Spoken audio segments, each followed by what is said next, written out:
오늘 사도행전 쪽에서 나왔던 이 많은 문제와 많은 일들이 오늘날 우리 한국교회와 전세계 교회 가운데 반복적으로 이루어지는 걸 볼 수 있습니다.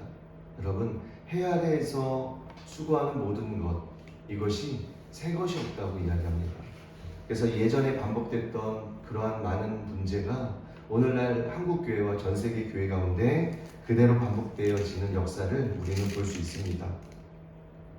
여러분, 사도행전을 읽으면서 요즘 쭉 새벽 예배를 드리면서 다시 한번 깨닫는 게 뭐냐면, 복음은 어떤 식으로든 전해져야 한다는 것이죠. 복음에는 능력이 있다는 거예요. 복음에는 결국에 사람을 살리는 능력이 있게 되고요. 복음을 전함으로 인해서 두 패로 갈라진다는 거예요. 어떤 사람은 듣고 구원받는 사람이 있다면, 들었지만 듣지 못하는 그런 분들도 있죠. 2절, 3절에 보니까 뜻을 풀어 그리스도가 해를 받고 죽은 자 가운데서 다시 살아나야 할 것을 증언하고 이르되 내가 너희에게 전하는 이 예수가 곧 그리스도라 하니, 사도 바울은요, 예수님이 곧 그리스도라라고 분명하게 이야기합니다. 담대하게. 그랬더니 그 사도 바울의 복음을 듣고 두 패로 갈리죠. 4절이죠. 그 중에 어떤 사람 곧 경건한 헬라인의 큰 무리와 적지 않은 귀부인도 권함을 받고 바울과 신라를 따르나. 4절에 보니까 어떤 사람은 듣고요, 사도 바울의 그리스도가 예수라, 예수님이 그리스도라는 이야기를 듣고 귀부인과 경건한 헬라인과 큰 무리와 적지 않은 귀부인도 권함을 받고 복음을 듣고 바울과 신라를 따른다라고 이야기해요. 한 패가 갈리죠. 듣고 믿는 사람이 생긴다는 거예요. 그러나 5절 한번 읽어볼까요? 시작. 그러나 유대인들을 시기하여 저자에 어떤 불량한 사람들을 데리고 때를 지어 성을 소동하게 하여 야손의 집에 침입하여 그들을 백성에게 끌어내리고 찾았으나, 어떤 사람들은 믿지 않을 뿐만 아니라 어떤 불량한 사람들을 데리고 때를 지어 성을 소동하게 하여 야손의 집에 침입하여 그들을 백성에게 끌어내려고 찾았대요. 여러분, 이때도요, 바울을 죽이려고 불량한 자까지 동원해서 성을 소동하게 하고 거짓말로 음해하죠. 거짓말로 음해하죠. 그리고 사도 바울을 죽이려고 정말 찾았다라는 거예요. 당시에는 지금처럼 대한민국 헌법과 법치가 확립이 되지 않았어요. 그때만 해도 문화적으로나 법이 이렇게 확립되지 않았고, 당시에는 유대인이 로마의 그 지배를 받고 있었기 때문에 로마법의 그 지배를 받고 있었죠. 만약에 오늘날도 우리나라 헌법과 법치가 정립이 되지 않았다면 교회 안에서 이러한 모습들이 여전히 종교 지도자들로 하여금 있게 될 거예요. 참 부끄러운 거예요. 참 무서운 거고요. 여러분, 하나님은 여러분의 동기를 살피십니다. 여러분이 단순히 순종하느냐 순종하지 못하느냐 이것을 보는 게 아니라, 순종하고자 하는 마음이 있지만 그러나 불순종하게 할 수밖에 없는 믿음이 연약하느냐, 아니면 아예 순종하고자 하는 마음 자체가 없느냐, 하나님 그 마음의 중심을 살피세요. 너무너무 중요합니다. 너무너무 중요하죠. 그래서 우리 안에 사도 바울이 로마서에 권고하다, 오호라 나는 곤고한 자다. 내가 누가 나의 이 사망의 몸에서 나를 건져내랴. 마음으로는 하나님의 법을 따르고 싶지만 육체가 약해서 하나님 법보다 육체의 정욕대로 살고자 하는 죄의 법대로, 죄의 종로를 타고자 하는 그러한 또한 마음이 있다. 두 마음이 싸운다. 여러분, 우리 마음의 중심을 살피시는 분은 하나님이세요. 그래서 왜 기도가 왜 중요하고 왜 기도가 능력이 있냐면, 내가 할 수 없는 그때에 하나님, 내가 하나님을 정말 사랑하고 싶은데, 하나님 말씀대로 순종하고 싶은데 그게 잘 안 된다고 고백하고 하나님 도와달라고 기도하면서 우리가 나아갈 때 주의 성령께서 도와주신다는 거예요. 여러분 마음속에 성령님이 임해서 여러분이 하나님의 말씀에 그때 순종할 수 있게끔 도와주신다는 거예요. 그래서 여러분이 날마다 하나님의 말씀을 우리 마음에 기억하고 하나님 앞에서 살아가는 것을 우리는 늘 훈련해 나가야 합니다. 아무도 보지 않아도, 누군가 나를 보지 않아도 나는 지금 하나님 앞에 있다라는, 그래서 호람데오 신앙이 그래서 너무 중요합니다.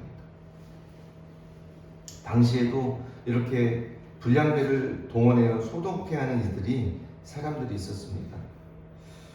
바울이요, 이제 고린도인들에게 복음을 전했는데 고린도인들은 그 복음을 잘 받아들이지 않아요.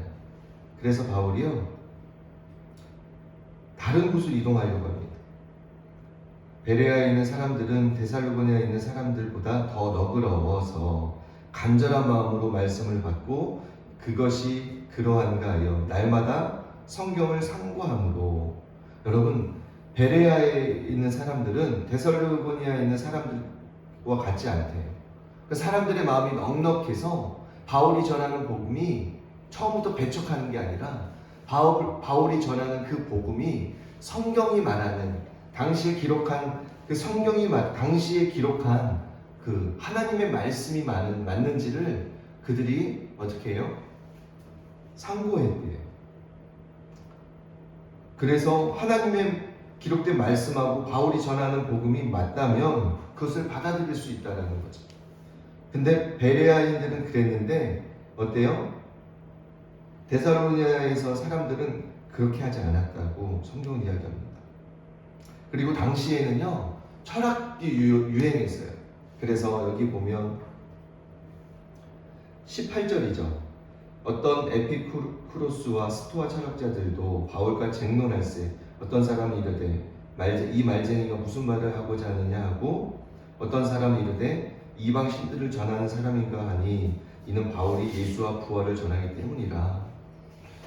당시에는 종교성이 굉장히 강해서요, 그 철학자들이 쟁론하고 강론하고 이게 유행했던 시대인데, 어떤 철학자들이 스토아 철학자, 그리고 에피쿠로스와 스토아 철학자들이 바울이 하는 복음을 듣는다라는 거예요. 그리고 어떤 이방 종교를 전하는지 들었다라고 이야기합니다. 그리고 21절에 모든 아덴 사람과 거기서 나그네된 외국인들이 가장 새로운 것을 말하고 듣는 것 이외에는 달리 시간을 쓰지 않았습니다. 사람들이 이런 변론하고 철학자들의 이야기를 들으면서 시간을 주로 보냈다라고 이야기하죠. 바울의 복음을 듣고 어떤 사람은 아까 이야기했듯이 복음을 믿고 받아들이는 사람이 있다면, 어떤 사람은 복음을 듣고 배척하는 사람이 있죠. 바울이 24절부터 쭉 복음을 전해요. 우주와 그 가운데 있는 만물을 지으신 하나님께서 천지의 주제이시니 손으로 지은 것이 전에 계시지 아니하고 또 무엇이 부족한 것처럼 사람의 손으로 섬김을 받으시는 것이 아니니 이는 만민에게 생명과 호흡과 만물을 친히 주시는 이심이라. 인류의 모든 족속을 한 혈통으로 만드사 온 땅에 살게 하시고 그들의 연대를 정하시며 거주의 경계를 정하셨으니 이는 사람으로 하나님을 더듬어 찾아 발견하게 하려 하심이되 그는 우리 각 사람에게서 멀리 계시지 아니하도다. 구약의 그 창세 시작부터 이야기하는 거죠. 사도 바울이 복음을 전해요. 31절 이는 정하신 사람으로 하여금 천하를 공의로 심판할 날을 작정하시고 이에 그를 죽은 자 가운데서 다시 살리신 것으로 모든 사람에게 믿을 만한 증거를 주셨음이니라 하고. 여러분 믿을 만한 증거를 주셨대요. 그게 무엇이에요? 예수님의 죽으심과 예수님의 부활하심. 여러분, 기독교의 핵심은 뭐냐면 예수님의 나를 위하여 십자가에 대속하신, 그래서 모든 죄와 모든 부분을 예수님이 친히 담당하시고 친히 십자가에서 물과 피를 쏟기까지 실제 죽으셨다가 기록한 성경 말씀처럼 3일 만에 부활하신 이제 새로운 부활 생명에 우리가 참여하게 되는 거죠.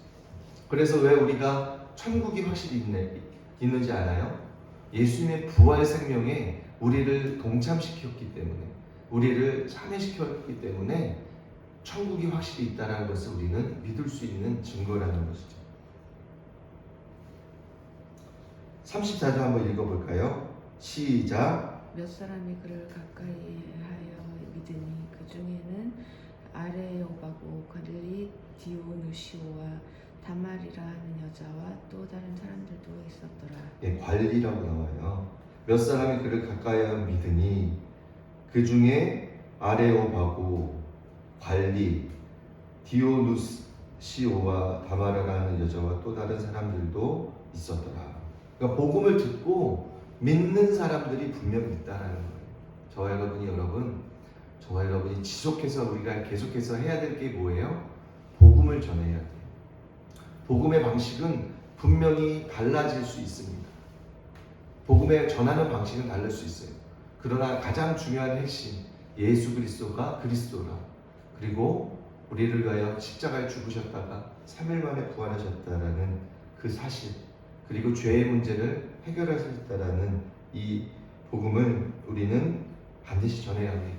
그래서 오늘날도 구원받을 백성이, 우리는 누가 구원받을지 아무도 모르죠. 그러나 하나님은 알고 계시죠. 그래서 전하는 이가 없었는데 어떻게 구원받는 이가 있겠냐고 복음서에서 이야기하듯이, 전하는 저와 여러분이 그 전하는 복음을 통해서 누군가는 구원받을 백성들이 있다라는 그 사실을 우리는 기억해야 될 줄로 믿습니다. 제가 수십 년 전에 저를 전도했던 그 분의 그 복음을 까마득하게 잊고 있었어요. 그런데 제가 예수님을 영접하고 신앙생활을 하며 인격적인 하나님과 관계를 맺으면서 기도하는데 나를 인도했던 그분의 그 생각이 나더라고요. 시간이 꽤 흐른 뒤에 생각이 나더라고요. 그분이 나를 위해서 얼마나 헌신했고 나를 위하여 하나님 앞에 기도했던지. 그래서 그 결실을, 그 열매를 그분은 비록 보지 못했지만 내가 열매로 하나님을 믿게 됐다는 그것을 나중에 이분도 천국 가서 알게 되지 않을까 생각한다면, 여러분이 전하는 복음이요, 누군가에게 어느 정도 시간이 흘렀을 때 열매 맺을지 아무도 우리는 모른다는 사실이에요. 그래서 우리가 날마다 주는 그리스도시요 살아계신 하나님의 아들임을 우리는 증거해야 될 사명이 있는 거죠.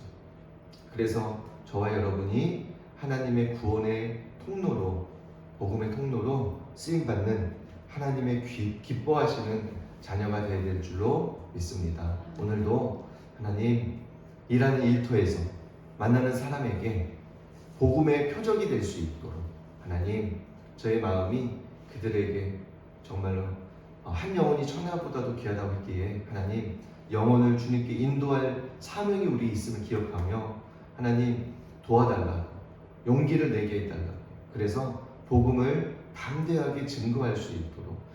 결과는 우리의 몫이 아니에요. 아볼로가 어때요? 물을 주죠. 바울이 씨를 심고 아볼로가 물을 주죠. 자라게 하는 분은 누구예요? 하나님이 자라게 하세요. 단순히 우리는 주님을 의지하여 복음의 씨앗을 심고, 누군가는 또 물을 주는 사람이 있겠죠. 그리고 결국에 그 자라게 하시는 분은 하나님이시라는 것을 우리가 기억한다면 우리에게 주어진 사명을 끝까지 잘 감당할 때 하나님이 기뻐하실 줄로 믿습니다. 우리 이 시간 하나님 앞에 개인적으로 경건하게 기도하면서 나아가겠습니다.